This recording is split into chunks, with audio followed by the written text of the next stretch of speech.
Hello and welcome to National Focus. I am Julian Morris. In the headlines, Prime Minister Skerrit calls on Dominicans to join the fight to eradicate non-communicable diseases. The arrival of heavy equipment and the start of physical work introduces a new phase of development on Dominica's international airport. And talks between the United States Treasury Department and the islands which operate the CBI program in the region to promote the sustainability of the program. The details of the headline stories and more coming up. I love the freedom when I'm out there. Simply put, the worries from shore, none of that out there. And it's my daily bread. I learned it from my dad. My dad is one of the senior guys here who catch the biggest fish around here. And he's top with the red snappers. It's a family thing. I'm the only one fishing right now in the family. Just keeping it going. I enjoy bringing them up, man. Sometimes you have a yellowfin tuna, 400 pounds. Man, let me tell you, that's just a joy out there. I enjoy going out there and just holding the big fish. I don't lift weights, I lift fish. The morning of my fishing trip, I would get up, make a little spiced tea. Then I come down here. I have my GPS, which most fishermen are supposed to have that. Normally I prepare the day before, because whenever you're going out there, you must have ice. Ice is a must for preservation of the fish. So I always make sure I have everything the day before. My fish represents me, and I bring good quality fish ashore simply because the restaurants themselves, they have to show a quality product. Tourism and agriculture go hand in hand. That's what I think. We're all connected. It's like a big machine, and I'm just so proud to be a part of it. My name is Brandon Carlisle, and tourism is my business.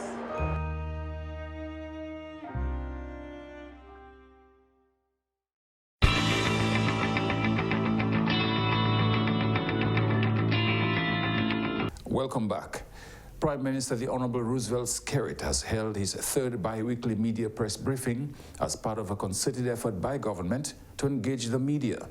The most recent press briefing was held on the 27th of February 2023. In this edition of National Focus, GIS takes a closer look at the main issues raised at that news conference. We begin with Prime Minister the Honorable Roosevelt Skerrit again raising the concern, or rather raising concern over the impact of chronic non-communicable diseases on the country's population. The Prime Minister is appealing to Dominicans to make the practical lifestyle changes for the overall health of the workforce and the nation by extension. It's a matter that I've been raising for several years, and I would sincerely wish that the Dominican public joins me in this. And it is something that concerns me profoundly. And that is with regards to the health of our citizens, especially where chronic diseases are concerned, diabetes and hypertension. This is a major, major threat to our survival and to our economic well-being and to the welfare of families and citizens and residents of this country. The Prime Minister says NCDs can be prevented if we engage in certain practices. We have to watch what we eat in Dominica. We must increase the consumption of vegetables and fruits. And we have to stop the use of salt, especially these salts that they have in various kinds, and oils. Fatty foods, too many fried foods. We have to cut down on our consumption of carbohydrates, and sweet juices. There's no need for us to add sugar to juices. There's absolutely no need for us to add sugar to juices. He is concerned that if the cost of caring for those suffering with NCDs keeps climbing, it could become unmanageable. There's no need for us to add salt if we're boiling some dashing or yams. We have to, as a nation, understand that the sheer cost to the country of treating persons who are affected with this will become uncontrollable. But for me, it is not about how much money we're spending in treating those who are sick. It is getting us to contain the numbers. This is not the Prime Minister's first intervention on non-communicable diseases.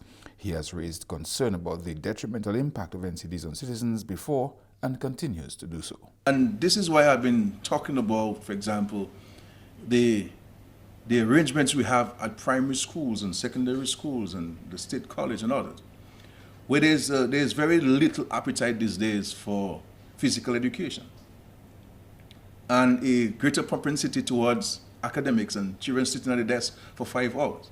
If we have our children sitting at the desk for 5 hours a day, we're going to have a problem in Dominica.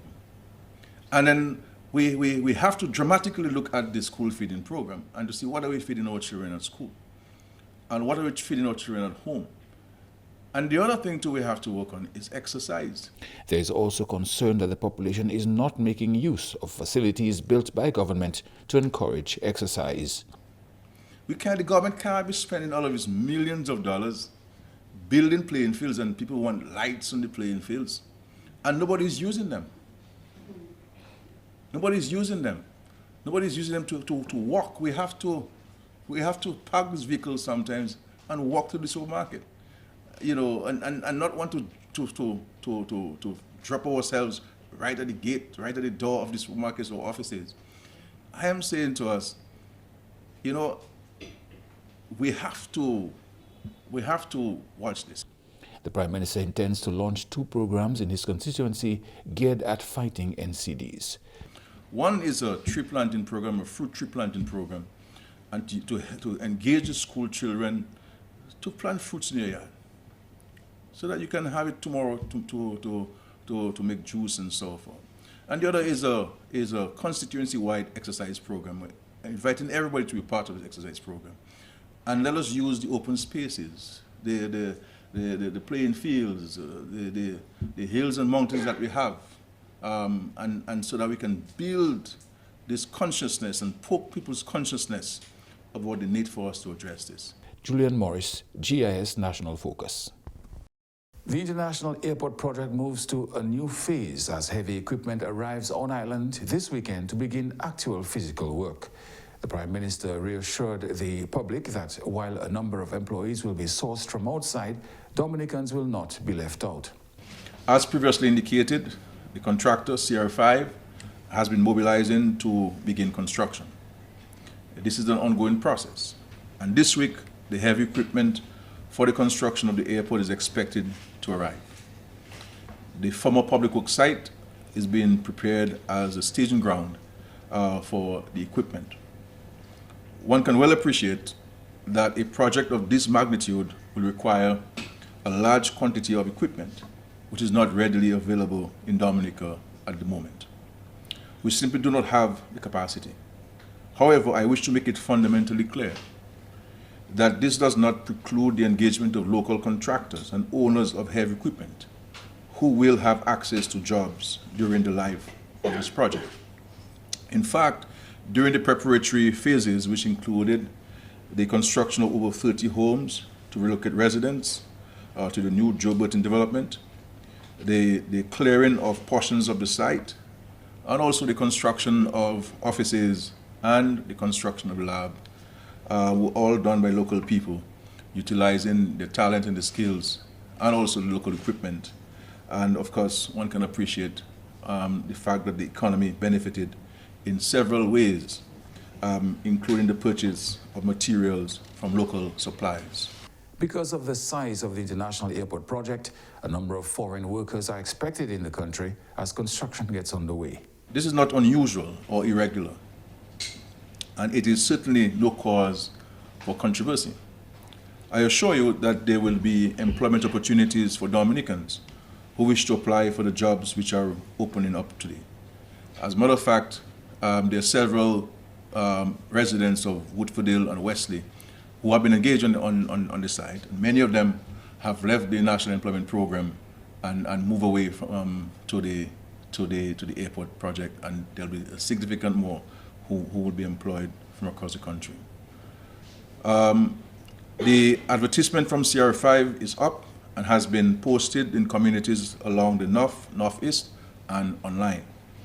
There are job openings for operators of heavy machinery, truck drivers, surveyors, lab technicians, office assistants, welders, carpenters, masons, and many others.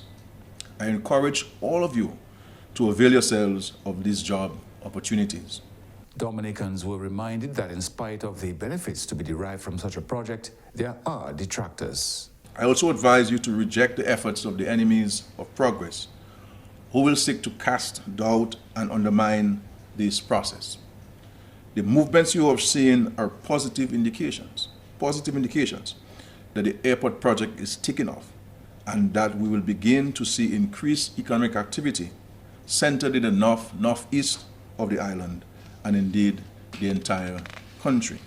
As Dominica continues on a path to becoming the first climate-resilient nation in the world, Minister for Foreign Affairs, International Business, Trade and Energy, Honorable Dr. Vince Henderson, says a new initiative known as the Bridgetown Initiative will propel Dominica towards achieving this goal. The Bridgetown Initiative was born out of a concept developed by the Barbados Prime Minister, in which all CARICOM participated, to help us to build for us the resilience that we need, the fiscal resilience, to fight the impact of climate change and the exogenous shocks that fall upon us by global and international action. The war in Ukraine, for example. And that initiative is seeking to sort of reshape the institutions, the financial institutions like the World Bank and the IMF, to ensure that our governments can be given the breathing space, the fiscal space, as it were, to ensure that we can provide development assistance to our people, we can embark on strong social programs while we build resilience against the impact of climate change, with those international institutions coming to better understanding of our realities. So it is an initiative that will help us to ensure that, like Dominica's goal of building climate resilience, the rest of the Caribbean can embark on a similar program, but with the assistance of those institutions by reforming them. Dr. Henderson says CARICOM played an integral role in ensuring small island developing states receive benefits after the passage of a natural disaster. CARICOM played a very important role in the last conference, where we saw some benefits to small island developing states. With the leadership of Antigua and Barbuda, we were able to get an agreement on what is referred to as loss and damage. That is to say, what happens to us when we're hit by hurricanes. And the international community has agreed for the first time, after 27 meetings, they've agreed that now they will create a special facility that will go to our small island developing states. So we tied that to the Bridgetown Initiative to ensure that we can get money to reduce our financial burden. And I'm sure Dr. McIntyre will be happy to hear that, Minister of Finance, so that we can look at debt restructuring and we can get the kind of space that we need, because we have invested so much rebuilding after we've been impacted by a major climate event. Minister Henderson says Dominica will also receive technical assistance towards the geothermal development project. We have been working with the Department of Energy of the United States and the Department of State for the last few months, well, several months, since I attended a meeting in Pittsburgh. We met and we discussed how the United States could assist us in our efforts at building energy security. And they gave the commitment that they will provide technical assistance to us for geothermal energy development by providing the consultants that are required to supervise some of the work that we will be doing on that project. And I'm pleased to announce that we have now achieved another milestone in geothermal energy development.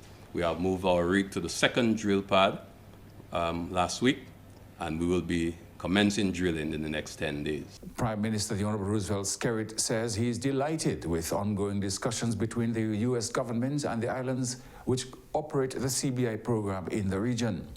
The most recent engagement between the islands and the officials of the U.S. Treasury Department took place in St. Kitts on Saturday, the 25th of February, 2023. In attendance were Ms. Anna Morris, the Deputy Assistant Secretary of the U.S. Department of Treasury, and other officers of the Treasury and State Departments of the United States government. Also in attendance were the Governor of the Eastern Caribbean Central Bank, Mr. Timothy Antwine, and the Director General of the OECS, Dr. Didicus Jules. As I have previously indicated, we are grateful for and welcome the support of the U.S. government in our efforts to strengthen and protect our CBI programs. In my view, it was a fruitful and useful engagement, which puts us in a good place to continue to address the concerns surrounding the CBI with a view to strengthening and sustaining our respective programs. The Prime Minister highlighted the importance of CBI funds in helping small developing states provide for their populations. I've always been upfront on this. The CBI program is important to all our small economies and is widely used to fund key infrastructural projects and programs in education and housing and health, as well as the productive sectors, agriculture, tourism, small business development, manufacturing, and even now with the construction of the international airport. We will continue to do what needs to be done to maintain our program's integrity and to ensure its survival. Prime Minister Skerrit believes through such engagement, the U.S. gets a better understanding of the importance of the CBI program to the development of countries like Dominica. And I really want to place on public record my personal appreciation to the U.S. government in its constructive engagement of us in the CBI program. Last year, I invited the U.S. Department of Treasury to come into Dominica and to do their own examination of our CBI program. Are we doing things right? Are we doing things wrong? Look for yourself, make some determination. And I believe that they came out with a very good appreciation of how the CBI program is operating and were full of good praise for the program. But there are some areas that they believe that we can strengthen, and this is where some of the recommendations are.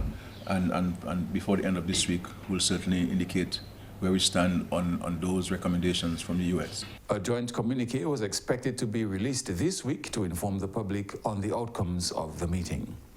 You're watching National Focus. More when we return.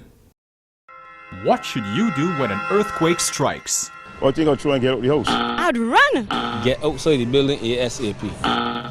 All wrong answers, and what you don't know can kill you. Do you know that more people die from running in an earthquake than from staying put? Surprised? Sure, but what do? Just sit there in the middle of an earthquake? Just remember 3 things that could save your life in an earthquake. Drop, cover, hold. Drop. When you feel an earthquake, drop to the floor. It's actually the safest place in the building. Cover. Get under a bed or sturdy table and cover your head. It's protection from falling debris. Hold. Anchor yourself to a firm support. Stay right where you are till help comes or until it's safe to come out. Visit www.weready.org to know more about surviving earthquakes and much more. Because what you don't know about earthquakes can kill.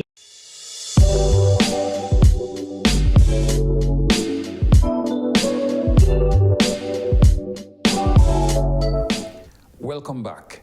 Minister for Foreign Affairs, International Business, Trade and Energy, Honorable Dr. Vince Henderson, says Dominica, alongside fellow CARICOM member states, has decided to take a unified stance in reiterating the call for the removal of U.S. sanctions placed on Venezuela and Cuba. We took very strong decisions or positions to ensure that the issue of Venezuela and Cuba are part of the outcome of that meeting. Venezuela played a very important role to our own development and through our energy and for our energy security with the development of PetroCaribe. So the PetroCaribe agreement provided us with fiscal space that we could use for social programs, financing of activities in our communities, but also ensuring that we always have a ready supply of fuel. That has been affected since the U.S. placed sanctions on Venezuela. So CARICOM leaders called on the United States of America to remove the sanctions on Venezuela, especially so as to allow us to continue to benefit from the PetroCaribe initiative. Making reference to the PetroCaribe agreement, Dr. Henderson described Venezuela's important role in the socio-economic development and energy security of Dominica and the region by extension. He stated that the U.S. sanctions prevents CARICOM member states from benefiting from the PetroCaribe agreement. With respect to Dominica's relations with Venezuela, Dr. Henderson described the importance of the PetroCaribe agreement to overall development in the region. And aligned with that was also the decision to again reiterate our call to the United States to remove the sanctions, the unjust unilateral sanctions placed on the Republic of Cuba. So we were able to highlight those, and those became part of the final communique of CARICOM, where all member states have agreed that we will once again express those views. Dominica to introduce new immigration forms as one of several measures to improve efficiency in the immigration department. With effect from March 6, 2023, holders of Dominican passports will not be required to fill out the embarkation and disembarkation forms. This is the current forms, and it's the gremlins, we consider them, that Dominican citizens have to fill out, and sometimes require us to tell us what's our home address, and which country issued our passport, and our name, when the name is already on the passport, and our date of birth, which is already in the passport, and we receive a advanced passenger information system. It gives us all the information where we're coming from and which flight, and so this will be no longer required to be filled by Dominicans holding Dominican passports effective March 6. Non-nationals will also be able to fill out a simpler immigration form.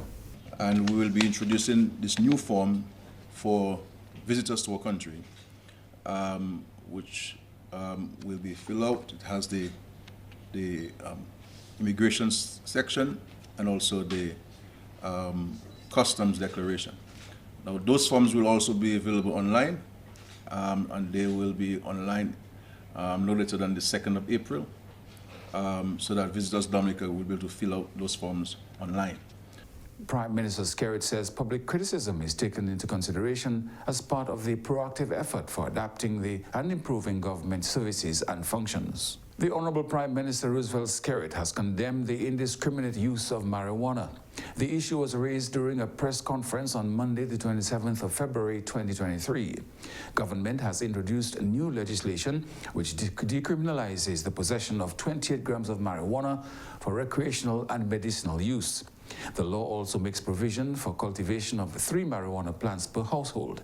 However, Prime Minister Skerrit noted that the law has been violated, particularly by recreational users who smoke without consideration for individuals in the public. But part of the legislation also speaks to where you can smoke and where you cannot smoke. It makes it very clear that you ought not to be smoking in the public in terms of inconveniencing others.